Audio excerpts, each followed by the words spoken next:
Assalamualaikum warahmatullahi wabarakatuh. Selamat siang. Perkenalkan, nama saya Muhammad Wahyudi, NPM 19 14 12 10 22. Di sini saya akan mempresentasikan mengenai limbah sampah organik di area pertanian. Di sini saya mengambil pupuk organik cair. Berbicara tentang limbah, limbah adalah material sisa yang timbul sebagai hasil sampingan dari suatu kegiatan atau produk. Nah, jika limbah ini tidak dimanfaatkan, maka dapat menimbulkan pencemaran lingkungan, seperti bau tidak sedap atau lingkungan menjadi tidak indah lagi. Nah, selanjutnya, pupuk, yaitu pupuk adalah material yang ditambahkan pada media tanam atau tanaman sehingga mampu memproduksi dengan baik, atau tanaman dapat memproduksi dengan baik. Selanjutnya, pupuk organik cair. Nah, pupuk organik cair adalah pupuk yang berasal dari alam dan berperan meningkatkan sifat fisik, kimia, dan biologi tanah. Kenapa? Ya karena mengandung unsur hara yang dapat meningkatkan pertumbuhan tanaman.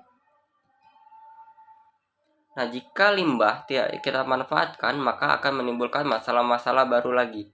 Seperti yang sudah saya jelaskan tadi, untuk masalahnya seperti lingkungan menjadi tidak indah dan juga lingkungan menjadi bau karena limbah tersebut.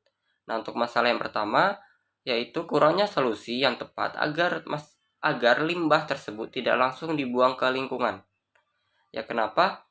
Karena yang kita tahu banyak masyarakat yang langsung membuang limbah ke sungai, ke parit, atau ke tempat-tempat yang membuat limbah tersebut tidak dapat terdekomposisi dengan sempurna. Nah, selanjutnya yang kedua, limbah jarang diubah menjadi bahan baku kegiatan lain atau inovasi. Nah, jadi kita sebagai mahasiswa pertanian, kita tingkatkan inovasi terbaru dalam pengolahan limbah. Misalnya, kita buat pupuk organik cair dari limbah-limbah di areal pertanian, dari sisa-sisa batang, daun, atau buah, atau bagian-bagian dari lingkungan lainnya. Selanjutnya, yang ketiga, solusi yang ada agak susah diterapkan di masyarakat. Kenapa? Ya karena masyarakat menginginkan sesuatu yang simpel, di mana kita dapat membuat inovasi terbaru, yaitu pengolahan limbah, misalnya pupuk organik cair dengan cara simpel. Nah, selanjutnya, yang keempat, limbah tidak dikelola dengan benar. Nah, jika limbah tidak dikelola dengan benar, maka dapat menimbulkan masalah-masalah baru lagi. Misalnya, jika limbah perkotaan tidak kita kelola dengan benar, maka dapat berdampak pada lingkungan, misalnya dapat menyebabkan banjir. Oleh karena itu, kita perlu meningkatkan permasalahan mengenai limbah pertanian ini melalui inovasi-inovasi yang kita timbulkan atau kita ciptakan terbaru. Selanjutnya, yang kelima, permasalahan limbah pertanian yaitu penanganan limbah tidak mengikuti hierarki pengolahan limbah yang benar. Jadi, setelah limbah ini atau setelah kita kumpulkan dari limbah-limbah dapur, limbah-limbah pertanian, limbah-limbah perkotaan, limbah tersebut langsung dibuang ke pembuangan akhir. Nah, jadi limbah tersebut tidak terurai dengan sempurna atau tidak terdekomposisi dengan sempurna. Oleh sebab itu, kita perlunya untuk mengikuti hierarki pengolahan limbah dengan benar. Misalnya, kita pisah dari limbah yang plastik dan juga limbah yang limbah lingkungan atau limbah yang berasal dari daun-daunan, dari tumbuhan. Nah, kalau misalnya limbah yang dari tumbuhan itu bisa kita buat sebagai pupuk organik cair. Nah, untuk pemanfaatan dan dampak buruk limbah pertanian, yang pertama, untuk dampak buruknya menimbulkan bau tak sedap, mencemari lingkungan, lingkungan tampak kotor, dan menimbulkan penyakit. Nah, yang kita tahu, limbah dapat menimbulkan bau tak sedap, sehingga lingkungan dapat tercemari dan lingkungan terlihat kotor, sehingga jika sudah lingkungan kotor, tercemari, bau tidak sedap, maka akan menimbulkan penyakit. Nah, selanjutnya, oleh karena itu perlunya pemanfaatan pupuk untuk pertanian melalui limbah. Yang pertama melalui kompos dan POC, yaitu limbah kita ubah menjadi kompos atau POC atau pupuk organik cair. Yang kedua, limbah ini bisa kita ubah menjadi mulsa organik. Nah, di mana jika kita gunakan mulsa organik melalui limbah tersebut, maka kebutuhan nitrogen pada tanaman dapat terpenuhi. Selain itu, limbah pertanian juga dapat kita gunakan sebagai pakan ternak, atau dapat juga kita buat menjadi silase untuk pakan ternak tersebut. Selanjutnya, bisa kita gunakan sebagai bahan bakar dan bahan kerajinan. Nah, jika bahan bakar, maka dapat kita tingkatkan menjadi bahan bakar tersebut. Nah, selanjutnya untuk bahan kerajinan bisa kita buat seperti namanya terarium, kokedama atau kolase melalui limbah-limbah yang ada di pertanian tersebut. Atau bisa juga melalui limbah pertanian bisa kita buat kerajinan-kerajinan yang lain, misalnya keranjang atau dinding dari batok kelapa juga bisa.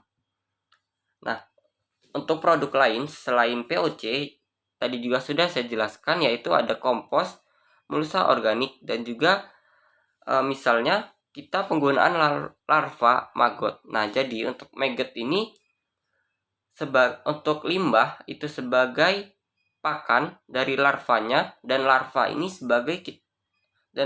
kita gunakan sebagai pakan ternaknya. Jadi ternak mendapatkan kebutuhan protein yang tinggi. Nah, untuk ternak ini tidak hanya dari unggas saja seperti ayam atau angsa atau bebek, bisa juga maggot ini kita aplikasikan atau kita berikan pada ikan. Selain itu ada juga biogas, piring dari ijuk kelapa sawit, dan juga briket arang. Nah, untuk sampah organik areal pertanian, pertanian tidak hanya mencakup budidaya tanaman saja, seperti tanaman pangan, perkebunan, hortikultura, melainkan juga budidaya ternak, perikanan, kehutanan, serta pengelolaan hasil pertanian. Untuk alternatif penyelesaian, yang pertama dengan pemanfaatan mikroorganisme, pemanfaatan limbah pertanian menjadi pakan ternak, pengelolaan limbah pabrik tebu berupa pembuatan bioetanol, dan juga pemanfaatan limbah menjadi energi biogas, dan masih banyak alternatif penyelesaian lain. Nah, untuk pemanfaatan melalui mikroorganisme, kita bisa gunakan bakteri, misalnya kita gunakan pupuk cair atau pupuk yang berasal dari tandan kosong kelapa sawit atau brankas nanas. Nah, sehingga setelah kita gunakan, kita dapatkan bakteri yang dapat misalnya pengurai dalam fosfor, sehingga dapat membantu pertumbuhan tanaman tersebut. Nah, untuk proses pembuatan pupuk organik cair, yang pertama kita siapkan alat dan bahannya terlebih dahulu, seperti dari bahan-bahan daun, batang, atau sisa-sisa dari tanaman, seperti itu. Nah, yang pertama kita cincang dan campur bahan. Nah, untuk semakin kecil hasil cincangannya, maka proses pembuatan pupuk organik cair ini semakin cepat. Karena jika